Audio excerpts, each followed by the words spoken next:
About a week after I turned 30, I thought I'd died and gone to heaven. Beautiful Athens, Georgia. Lovely, progressive, artsy as shit, musically brilliant Athens, Georgia. When I moved there in 1994, there were over 350 bands in a town with less than 100,000 people.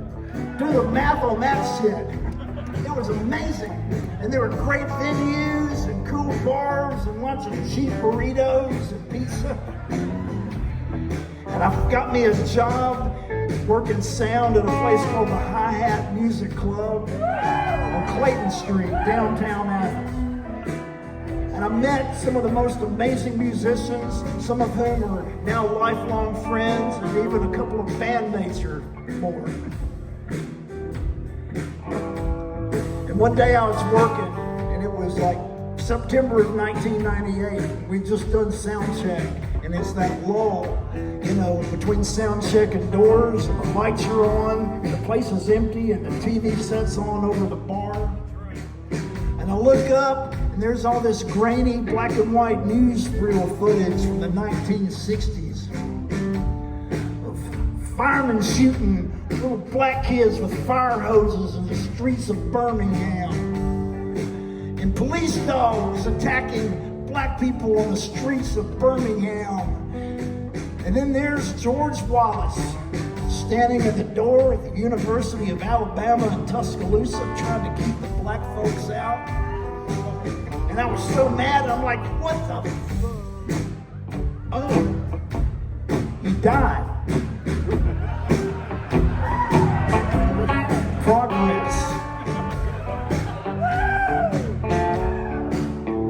So I went home and I wrote this song from the devil's point of view, because as you all know, the devil is a Southerner.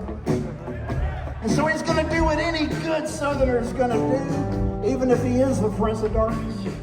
He's going to stoke up the fire a little bit, brew up some delicious sweet tea, and welcome the new arrival. This song's called Wallace.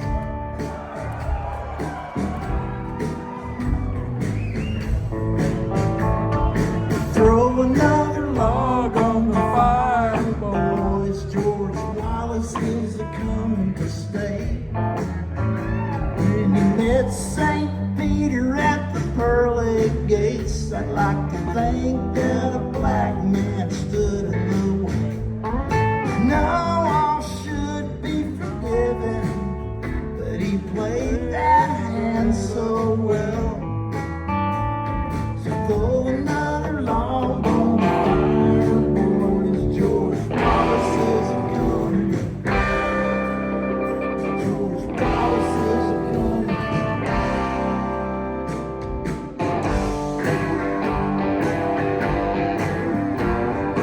So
finished writing that song, and I went to bed, and I went to sleep, and I had the most incredible dream.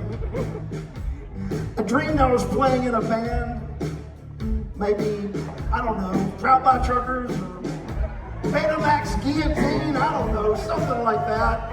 And we were playing in a great big arena with thousands and thousands of people. And it was sold out, and everybody was out there raising hell and shaking their asses and holding up homemade signs like, you know, the Kiss album cover. And to my right and y'all's left, we had backup singers. Because, I mean, we were doing the Southern Rock Opera. It was set in the 70s. What self-respecting 70s band didn't have background singers? Leonard Skinner had the Honkettes. Wet Willie had the Mulettes. The Drive-By Truckers should have the Mulettes.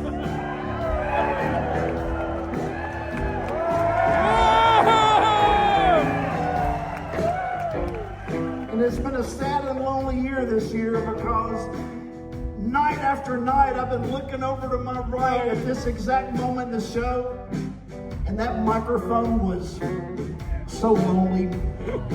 And so I had to get all of y'all to do it for us, and people did a wonderful job every night. A few nights even better than that, but there's nothing like having our dear, dear, dear, dear friends, Michelle Sullivan, we call her Sully,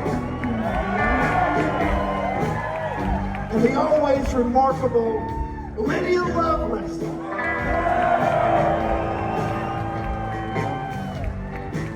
So let's take this motherfucker home. What do you say, Rob?